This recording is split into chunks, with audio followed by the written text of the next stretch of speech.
Good day to all. तो here I am again with the market update. जैसा कि आपको पता है निफ्टी बॉटम आउट हो चुका है। Now a strong recovery is visible. अब हम कह सकते हैं कि मार्केट में रिवर्सल हो चुका है। अगर हम मार्च महीने की ही बात करें तो पिछले एक दो वीक्स में हम अगर निफ्टी की बात करें, मिड कैप की बात करें, स्मॉल कैप की बात करें या लार्ज कैप की बात करें तो ऑन एन एवरेज हर जगह हर सेगमेंट में ही ग्रोथ दिख रहा है। जहां लार्ज कैप में लगभग 5.5% का एप्रिसिएशन आ चुका है, वहीं मिड कैप में 8% और स्मॉल कैप में लगभग 9.5% का राइज है। अगर हम ओवरऑल स्टॉक मार्केट की कैपिटलाइजेशन की बात करें तो अभी तक लगभग 28.85 लाख करोड़ का गेन हो चुका है, जिसमें कि लार्ज कैप लगभग 17.5 करोड़, मिड कैप लगभग 5.25 करोड़ और स्मॉल कैप में लगभग 4 करोड़ के आसपास का गेन है। मैं Namit Kumar Chaudhary, management consultant, today will take you through the data points which will suggest how our future would be. आने वाले दिनों में शेयर मार्केट की क्या सिचुएशन रहने वाली है, यहां से अभी और ऊपर जाएगा या फिर अगेन जैसा हमने देखा था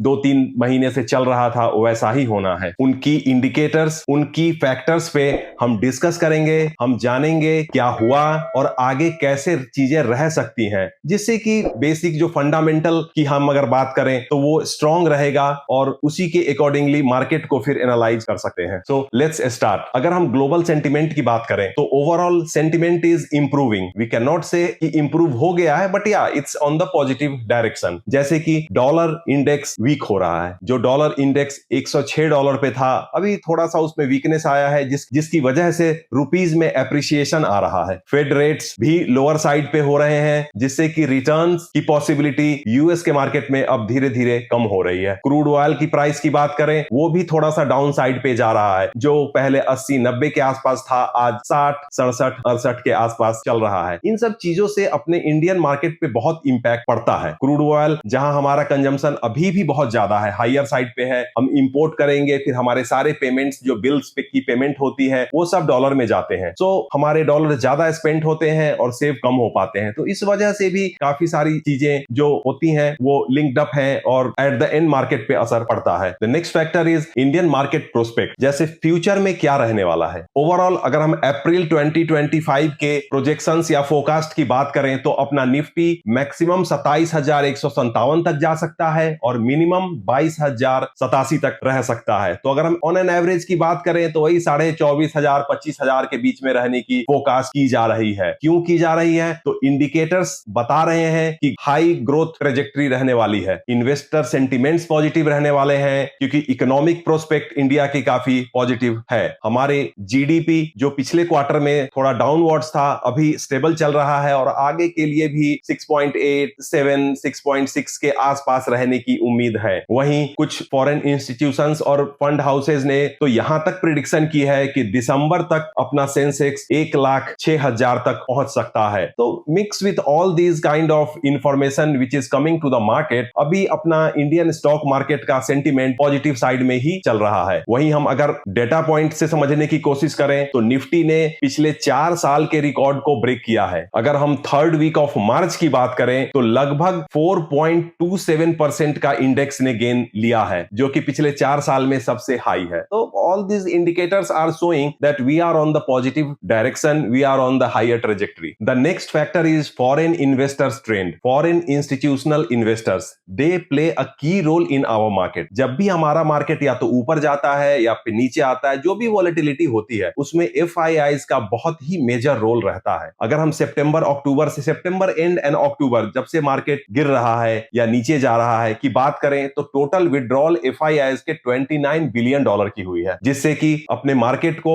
$1 ट्रिलियन का लॉस हुआ है in terms of market value. अब ये क्यों हुआ? यू नाउ वी नो कि इन्फ्लेशन हायर साइड पे थे, जीडीपी की अपनी जो फिगर्स आई थी वो लोअर साइड पे था, प्रॉपर गवर्नमेंट की इंफ्रास्ट्रक्चर या गवर्नमेंट की स्पेंडिंग्स, प्रॉपर गवर्नमेंट की स्पेंडिंग्स भी नहीं हो पाई थी और ऑल टुगेदर अपना थर्ड क्वार्टर जो है काफी स्लोपी रहा था, जिस वजह से एफआईआईज के लिए भी कंसर्न था और उन्होंने मार्केट से विड्रॉल शुरू कर दी थी। In the same time now as we see all the indicators are suggesting that enough measures had been taken, और उसके जो भी रिजल्ट्स थे वो अब विजिबल हैं, चीजें दिख रही हैं, जिस वजह से अब हम ये कह सकते हैं आफ्टर 2-3 वीक्स ऑफ मार्च और जिस तरीके से मार्केट ग्रीन में क्लोज हो रहा है कि अब एफआईआईज की धीरे धीरे वापसी हो रही है। हम ये नहीं कह सकते हैं कि पूरे तरीके से वापसी हुई है, बट हाँ धीरे धीरे अब वो वापस आ रहे हैं, अपने फंड्स का एलोकेशन इंडियन मार्केट में भी कर रहे हैं। जहां पहले एक तरफा हम लोग सेल ऑफ ही देख रहे थे, now they are buying also. अगर हम मार्च की ही बात करें तो एफआईआईज ने टोटल लगभग 2,04,000 करोड़ का सेल किया है, जिसके अगेंस्ट उन्होंने 2,19,000 की परचेज की है। इन टोटलिटी देखेंगे तो नेट पॉजिटिव वही 15,000-15,500 के आसपास आता है। तो यहां से और बाइंग आने वाली है ऐसा एजम्पशन है, because all the indicators are showing towards that direction only. The next key factor is economic resilience. जैसा हमने देखा है कि last quarter all the indicators, all the figures was going down, तो government, RBI, all together all the government institutions had taken proactive measure and had looked in those areas to improve, जिसका result यह हुआ है कि हमारे inflation भी नीचे की तरफ आया है। अभी जो लास्ट अपना आया है, आरबीआई ने अपने रेपो रेट भी कम किए हैं, जिसकी वजह से इंटरेस्ट रेट्स में कमी हुई है।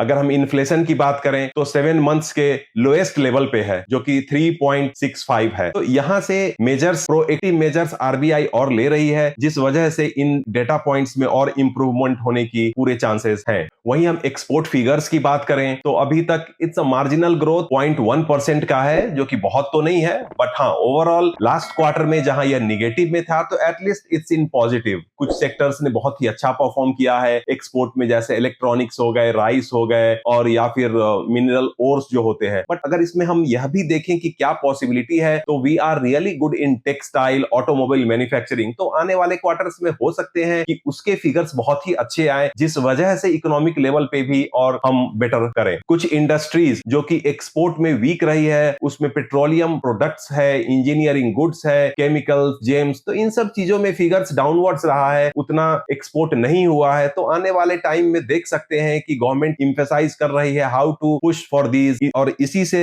रिलेटेड अगर बात करें तो डिफरेंट कंट्रीज के साथ government of India is trying to do free trade agreement, so that कि उससे भी एक्सपोर्ट करने में बहुत मदद मिलेगी, डिफरेंट प्रोडक्ट्स की, डिफरेंट सेगमेंट्स की, डिफरेंट सेक्टर्स में। एक बार गवर्नमेंट फ्री ट्रेड एग्रीमेंट करने में सक्सेसफुल होती है तो उस वजह से इंडियन प्रोडक्ट्स पे बाहर में ड्यूटी कम हो जाती है, जिससे कि बहुत ही डिमांड अच्छी जनरेट होती है। वहीं हम अगर इंपोर्ट की बात करेंगे तो लास्ट क्वार्टर अभी तक लगभग 5.7% का इंपोर्ट में ग्रोथ हुआ है। मेनली जैसे इलेक्ट्रॉनिक आइटम्स हो गए, क्रूड ऑयल हो गए, इन सब चीजों में हमारा एक इंपोर्ट रहता है, और गवर्नमेंट का हमेशा ही फोकस रहता है कि how to reduce the trade deficit. तो जैसे जैसे ट्रेड डेफिसिट कम होगा, हम एक्सपोर्ट ज्यादा करेंगे, इंपोर्ट कम करेंगे, कुछ वैल्यू का एडिशन के बाद जो भी चीजें आ रही हैं रॉ मटेरियल को वापस री एक्सपोर्ट करेंगे, तो इकोनॉमिकली इन सब चीजों से और इंप्रूव कर सकते हैं। गवर्नमेंट बहुत सारे सेक्टर्स में इंसेंटिव स्कीम्स लेकर आती है कि आप इस लेवल का प्रोडक्शन करेंगे तो आपको यह बेनिफिट मिल सकता है। तो इन सब चीजों से भी एक्सपोर्ट को प्रमोट करने की गवर्नमेंट अपनी तरफ से पूरी कोशिश कर रही है, और इन सब चीजों का रिफ्लेक्शन अपने मार्केट में सूनर और लेटर कंपनीज के रिवेन्यू जनरेशन या फिर प्रॉफिटेबिलिटी या फिर जो भी डेटा फाइनेंशियल्स आएंगे उस पे देख सकते हैं। लास्ट एक सबसे इंपॉर्टेंट फैक्टर है कॉर्पोरेट अर्निंग्स। हमने लास्ट क्वार्टर में देखा था जहां कॉर्पोरेट अर्निंग्स 5% के भी नीचे चला गया था, वहां अभी जो आईसीआरए के फोरकास्ट आ रहे हैं उसमें वो 7 से 8-9% तक की ऑन एन एवरेज रहने की फोरकास्ट कर रहे हैं। तो अगर कॉर्पोरेट अर्निंग्स बढ़ती हैं तो it means companies are earning more, profitability बढ़ेगी, फिर उस हिसाब से स्पेंडिंग भी उनकी ज्यादा होगी, न्यू प्रोजेक्ट को स्टैब्लिश करने में, न्यू प्रोजेक्ट्स में नया फंड इन्फ्यूज करेंगे। तो इन सब चीजों से भी बहुत ही अच्छा इंपैक्ट रहने वाला है। कॉर्पोरेट अर्निंग्स जब अच्छी रहती हैं तो लॉन्ग टर्म मार्केट प्रोस्पेक्ट भी अच्छा हो जाता है, जिसकी वजह से कंपनीज की ग्रोथ ट्रेजेक्टरी हायर होती है, जिस वजह से फिर एफआईआईज या डीआईआईज के भी कॉन्फिडेंस काफी हाई रहती है। अभी जैसा हमने पहले भी जाना है कि एफआईआईज एक फंड हाउस की फोरकास्ट आई है जिसमें उन्होंने कहा है कि दिसंबर तक एक्सपेक्ट कर रहे हैं कि 1,05,000 तक अपना निफ्टी हो जाना चाहिए। तो ओवरऑल वी कैन से कि we are on the correct track and we are in the positive direction. अगर हम इसको कंक्लूड करें तो वी कैन से कि हमारे डोमेस्टिक फंडामेंटल्स काफी स्ट्रांग है, इन्फ्लेशन भी अभी अंडर कंट्रोल है। RBI is monitoring the market indicators और जो भी मॉनिटरी पॉलिसीज से रिलेटेड डिसीजंस हैं वो टाइमली ले रहे हैं। एफआईआईज का भी वापस इंडियन मार्केट में कॉन्फिडेंस आ रहा है और वापस धीरे धीरे आ रहे हैं। जैसा कि हमने देखा कि इंडियन करेंसी स्ट्रांग हो रही है। तो इन सब चीजों से अब मोर और लेस हम ये कह सकते हैं कि थोड़ा बहुत स्टेबल, थोड़ा बहुत स्टेगनेंट बीच बीच में रह सकता है, क्योंकि थोड़े थोड़े करेक्शंस तो आते ही रहते हैं। बट मेजरली मोर अगर हम लोग देखेंगे तो अभी ये अपवर्ड डायरेक्शन में ही अपने मार्केट को जाना है। बीच बीच में 200, 400, 500 के बाद 100, 150 का पॉइंट भी से 100, 150 पॉइंट का डाउन या फॉल भी हम एक्सपेक्ट करके चलें तो ज्यादा अच्छा है। इट्स नॉट पॉसिबल कि वन डायरेक्शनल रैली हो जाए, बीच बीच में करेक्शंस भी छोटे छोटे आते रहेंगे। बट हाँ, अभी पिछले 4 महीने से जो इतने बड़े करेक्शन हमने देखा है वो इतना बड़ा नहीं होगा, छोटा छोटा रहने की उम्मीद है। मार्केट में लिक्विडिटी, इन्फ्लेशन, ये सब चीजें अंडर कंट्रोल है। So it's a right time. अगर आप अभी तक सोच रहे थे कि क्या करें, अभी और मार्केट गिरेगा या ऊपर जाएगा, तो अभी से आप धीरे धीरे अपना फंड इन्वेस्ट करना स्टार्ट कर सकते हैं। इस तरह की मोर इंफॉर्मेटिव वीडियोस और मार्केट या फाइनेंस से रिलेटेड किसी भी टॉपिक पे मोर डिटेल या डेप्थ में वीडियो अगर आप देखना चाहते हैं तो आप कमेंट कीजिए, लाइक कीजिए, शेयर कीजिए। इस तरह के मोर वीडियोस के साथ I will come again. By the time, stay safe, stay healthy and bye bye.